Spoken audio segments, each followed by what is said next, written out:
Now, what do you have to say for yourself? Did I miss something? Since we're here to gather flowers for the dead, I thought I'd teach Manfred some plant names. But I just caught him attempting to wade into a rose bush.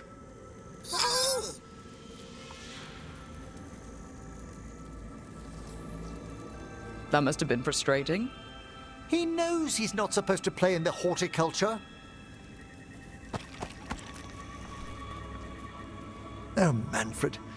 Whatever will happen to you if I pass on? If? There's something I'd like to talk about.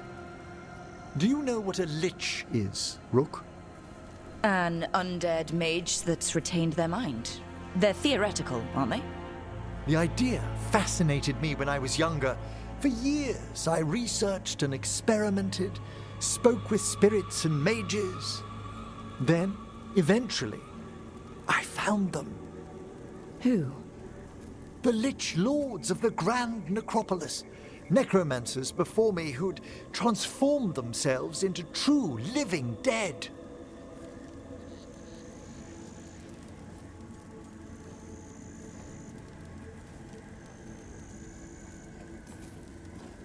Incredible. Do the other Watchers know? Or the most senior do. You weren't high enough in the Order to be informed. The Liches are the great protectors of the Necropolis, bulwarks against forces that threaten creation. After years of tests and rituals, they granted me my desire, the right to attempt lichdom. Hold on. If you become a lich, then all this flirting we've been doing... I should hate to lose your company while I'm still mortal. What would you being a lich be like? A vast leap. Flesh cast aside for bone, returned immortal for all time.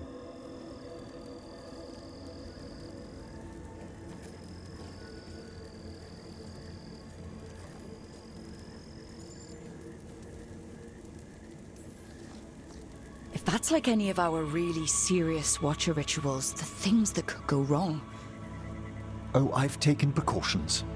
What happens if you succeed? Our prohibitions regarding the dead wouldn't apply to a lich, but I'd inform you before making any decision to... Lichdom is an incredible honor. Immortality, prestige, the most hallowed ranks of the Watchers, as well as a chance to be of service past my allotted years. But there are considerations.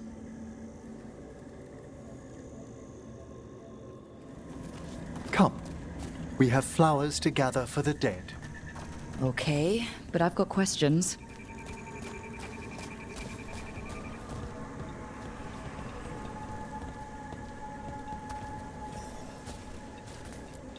Blue creepvine.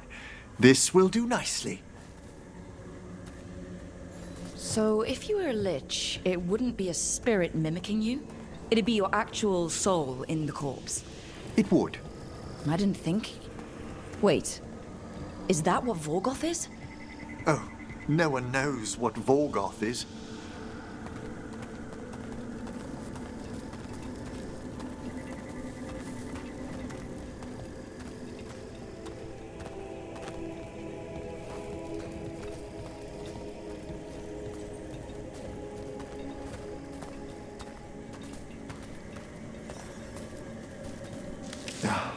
Moon blossoms, famed in verse and song. Smells like perfume. Do liches have a sense of smell? I've been told that while some of my senses will dull, others will become available. Other than that, I can't say if the flowers would still hold their bloom for me. Lichdom serves a purpose. There are dark things in creation, threats to both our world and the Fade. The Liches of the Necropolis have the insight and the abilities to oppose them. And you're joining them when? Certain elements have held me back.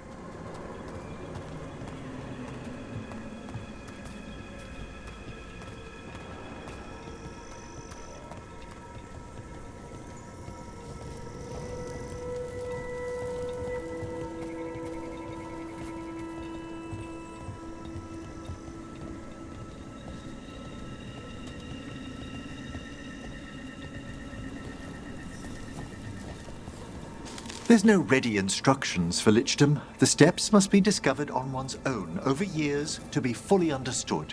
Does the spell to become a lich kill you, or do you have to... No, mercifully, that falls to another watcher. After my death, my soul will be drawn back into my body instead of moving on to whatever lies beyond. I cannot reveal more, even to a fellow necromancer. I understand.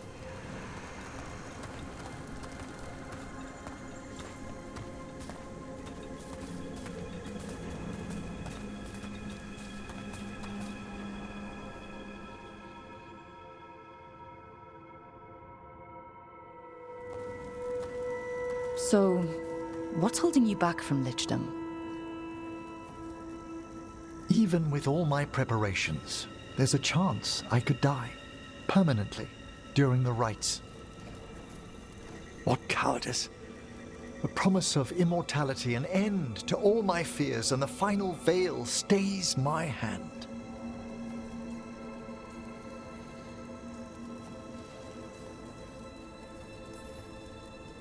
Emmrich, you've spent your life preparing for this and it could still fail? You say nothing that hasn't hounded me. Traditionally, candidates for lichdom face one final sifting of the soul. If they avoid it, you saw my old colleague. Hezenkos. She's a lich.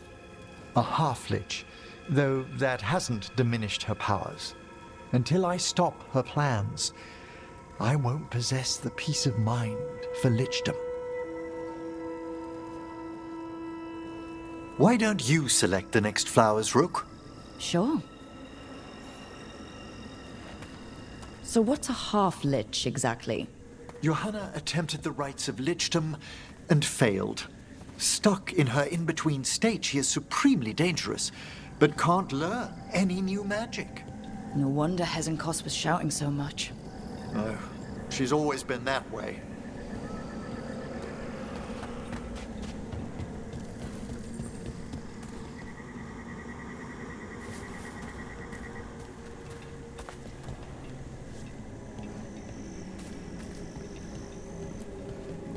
What about the sifting of a soul that Hezenkos avoided? The spirits of the necropolis judge whether a candidate is worthy of the power and responsibility of lichdom. How'd she become a lich without it? I shared some knowledge when we were colleagues. She apparently put together more than I knew. It would be just like her to skip the rituals, the cleansings, the preparations of the soul.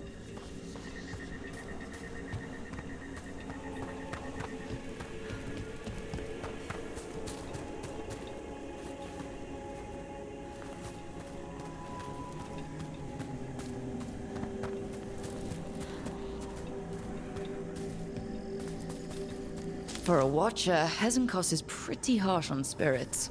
We made allowances because of her discoveries. Too many. Spirits are not things to be disposed of. You really care about them? They're so susceptible to the world's whims, Rook. Some spirits are dangerous, but how quickly most respond to a bit of kindness or care, or simple attempt to understand.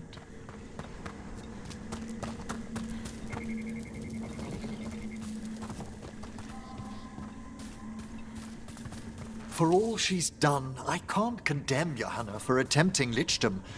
That freedom from mortality, that divorce from fear. And of course, time to read all of one's books. Every mage's dream. But how she's abused her abilities. Are my intentions enough to fare better? Worrying's a good sign.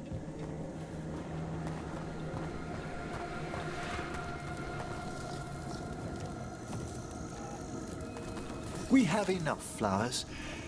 There's something I'd like to show you.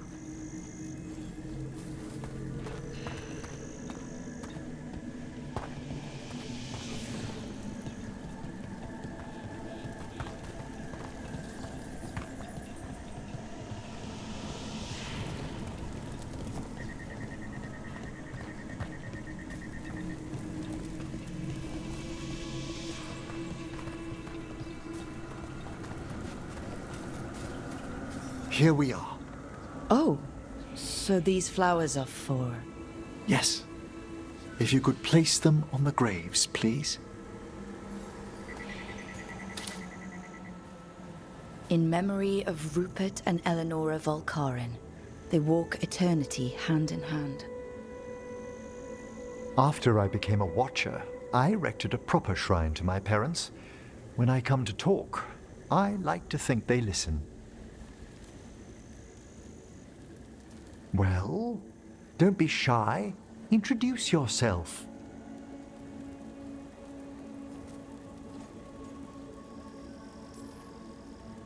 Rook, also a Mourn Watcher. How'd you do? Do you remember your parents? Some memories are bright. Others are akin to those dim, early morning dreams one gets sometimes. Lately, I wondered what they'd think of our current course, the choices ahead. Your lichdom? What would they have wanted me to be?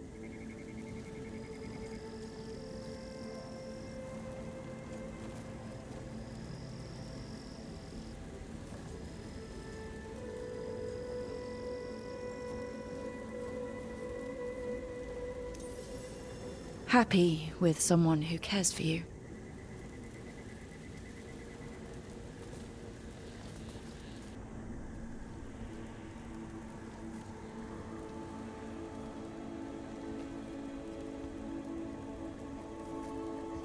Shroud's Kiss. I've always loved the legend around this flower. They say it grows on lovers' graves, and that one moves closer to the fade simply by inhaling its fragrance. Is that true? It is when I will it, my dear. What else?